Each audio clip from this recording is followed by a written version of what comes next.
What if I told you that some of my kindergarten students' favorite classroom rewards didn't cost me a single penny? No candy, no tiny toys, no trips to Target Dollar Spot, and definitely no prize box that I had to remember to keep stocked. Because a kindergarten reward system doesn't have to mean buying more stuff or managing complicated points and classroom dollars. Today, we're talking about how I used a simple whole class reward system to reinforce positive behavior in kindergarten and the easy system I created to make those rewards visual, motivating, and actually manageable for real 5 and 6-year-olds.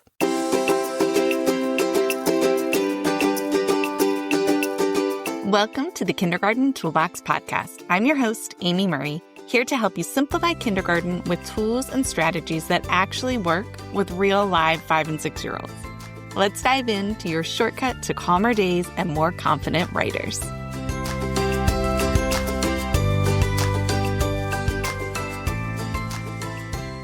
Sometimes when we hear the word reward, we immediately think of stuff and things. We think of prize boxes filled with toys, erasers, stickers, candy, treasure chests, you get it. Or maybe we're thinking about classroom money and stores or tickets that you have to pass out and students save and then buy things with what they've earned. And listen, if you love your prize box and it works for you, I'm not telling you to throw it away.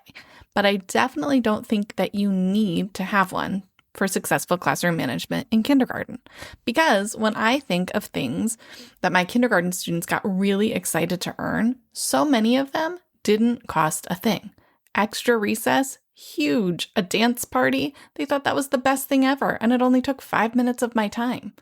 Bring a stuffed animal to school. Amazing. Show and tell. We often didn't have time for it, so using it as a reward was perfect. Extra time to draw or play a classroom game. Fun Friday.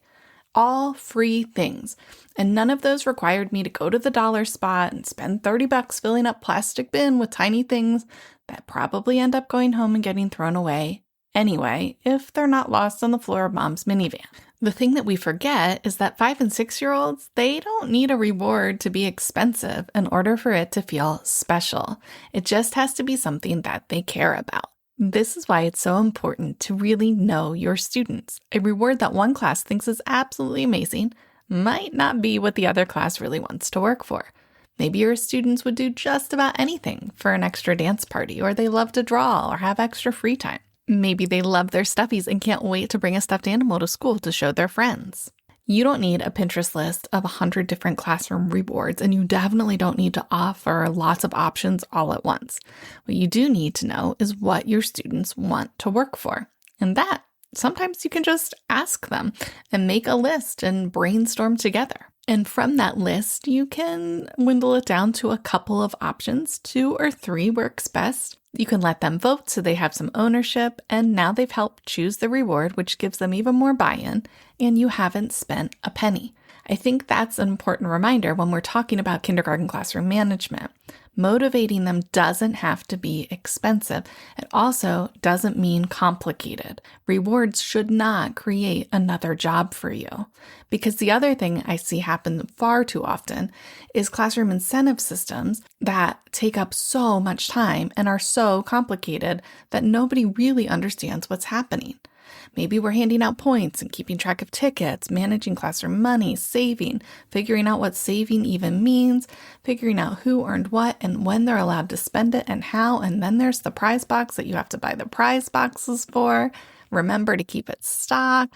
All of the things take time, money, and energy that you do not need to spend. That is a whole lot of work for classroom management that's supposed to be making your life easier. And if you're new here, this is how I feel about all classroom management systems. If it's too complicated for you to use consistently, it's probably not going to work. So I needed to make something really simple for my own classroom. I wanted my students to know what they were working toward. I wanted them to be able to see it. I wanted to keep them excited and bought in. And I wanted them to be able to see the progress that they were making so they knew how much more they needed to earn to get to the reward. And I did not want another thing that I was going to have to manage all day long. And that's really where our Build a Reward behavior systems came from. Because one of the other truths about kindergarten is if they can see it, they are much more likely to understand it. So making the reward something they can see made all the difference for us. One of the things that makes rewards difficult for kindergarten students is the end goal can feel pretty abstract, especially if it's like a bingo board or a raffle or something left up to chance. It can feel abstract and honestly downright unfair. Even when we tell them you need to earn 50 tickets and then you'll get whatever it is. A lot of kids have no concept of what 50 is when they're in kindergarten because we're still teaching them numbers. But if they can see something, then we're speaking their language. And that's what happens in our Build a Reward system. The class is literally building a picture or a character of some kind to work towards their reward. So, for example, if we're building a box of crayons, we're adding a crayon until the crayon box is full. When all the crayons are in the box, then they know they've earned the reward. They can see how many crayons are in the box, and they can see how many are left to earn. That is concrete. That makes sense. And honestly, our Build a Reward system is filled with adorable clip art and characters, and that makes a big difference too in keeping them bought in and excited. They're always excited to see what the next theme might be, and you can change out those themes all year long while still keeping your behavior system consistent. That makes it easier for everyone. The other thing that makes the biggest difference is also paired with a visual. It's choosing one behavior to focus on at a time.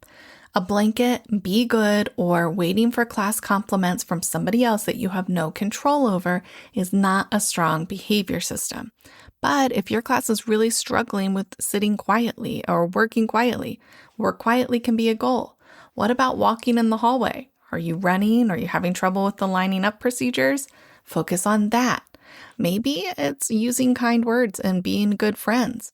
There are goals for that as well. Pairing that specific goal with a picture helps to hold everyone accountable, and anyone who walks in your room can see what the goal is and what students need to do or how many pieces they need to earn in order to get to that reward. One of the biggest questions I'm asked by teachers about our Build a Reward system is how often do you give them a piece? And that's really going to depend on your specific classroom.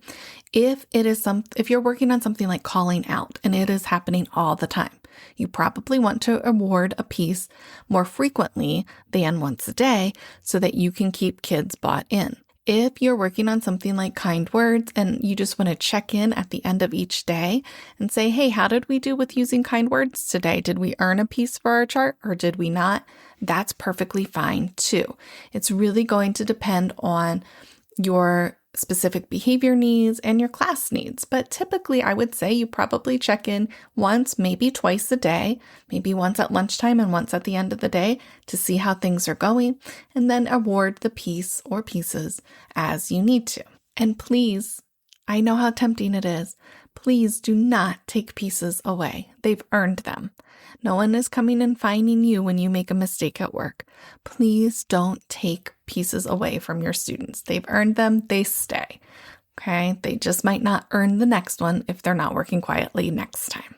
It really erodes trust if you start to take those pieces away.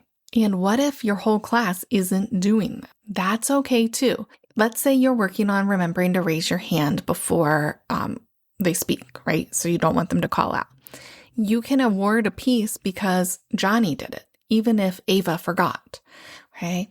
Or if you're working on using kind words, the important part is catching the kids who are using kind words and trying to snowball that into a whole class effort.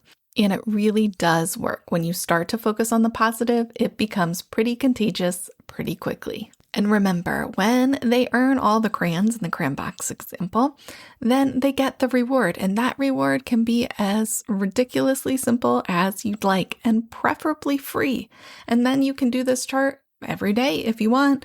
It can be filled as often as you need because you're not giving away prizes every time they fill it up. From the teacher's perspective, I love that once the Build a Reward charts are prepped, you can pull them out anytime and use them over and over for years to come. When I prep them, I print them, laminate them, and then cut them out, and I add Velcro dots to the back, and then that's it. They're prepped and ready to use. Some of these are seasonally themed. Some of them you can use any time of year, and you can just pull out what is going to motivate your students next. And honestly, the reward is great, but building the picture is almost as exciting, and that's where the magic lies in our Build a Reward system. So if you've been listening to this thinking, okay, this is the kind of reward system I want to use in my classroom, you don't have to go make it yourself. I already did that part for you. Our Build a Reward system gives you more than 50 adorable rewards you can print, prep, and use over and over again with your students. So if you're listening to this thinking, okay, this is the kind of reward system I want to use in my classroom, you don't have to go make it yourself. I've already done that part for you. On our Build a Reward system, our characters bundle is linked down below in the show notes. It includes more than 25 adorable visual incentive charts that you can print, prep, and use over and over again with your kindergarten students. You choose the behavior you want your class to focus on. You can even use the editable behavior and reward card options if you'd like. Choose a reward that'll actually work for your classroom. And remember, it can be completely free. And then your students get to watch their Build a Reward picture come together piece by piece as they work toward their goal. There's no prize box to stock, no classroom store to manage, no points for you to keep track of, and you're not going to be sitting at your computer next weekend trying to make a new chart because it's already done for you. Print the Build a Reward incentive charts, prep them once, and then you have simple visual reward system you can pull out whenever your class needs a little extra motivation. And because there's so many different themes included in this bundle, you can switch them out throughout the year to keep your students excited and keep it feeling fresh and new without having to change the entire system. So save yourself the trip to the Target dollar spot and definitely don't spend your Saturday night making this all from scratch. So head down to the link in the show notes and grab the Build a Reward Characters bundle for your kindergarten classroom. Get it prepped now, and then the next time your class needs a little extra motivation, you'll already have a simple system ready to go. Your kindergarten classroom rewards don't need to be expensive or complicated to work. They just need to be simple, visual, and sometimes really stinking cute. I cannot wait to hear how these are working in your classroom, so find me on Instagram or send me an email. Send me some pictures. Let me see how these are working in your classroom. Until next time, have a great week. Thanks for listening to the Kindergarten Toolbox. I'm Amy Murray, and I'm so glad you're here. Be sure to check the show notes for all the links and resources from today's episode. For even more tips, tools, and support, head to teachingexceptionalkinders.com or connect with me on Instagram at teachingexceptionalkinders. If you enjoyed this episode, please follow along and subscribe to the show and take a minute to leave a review. It helps other kindergarten teachers to find us too. Teaching kindergarten is tough, but you're not alone. Here's to calmer days and more confident writers. You've got this.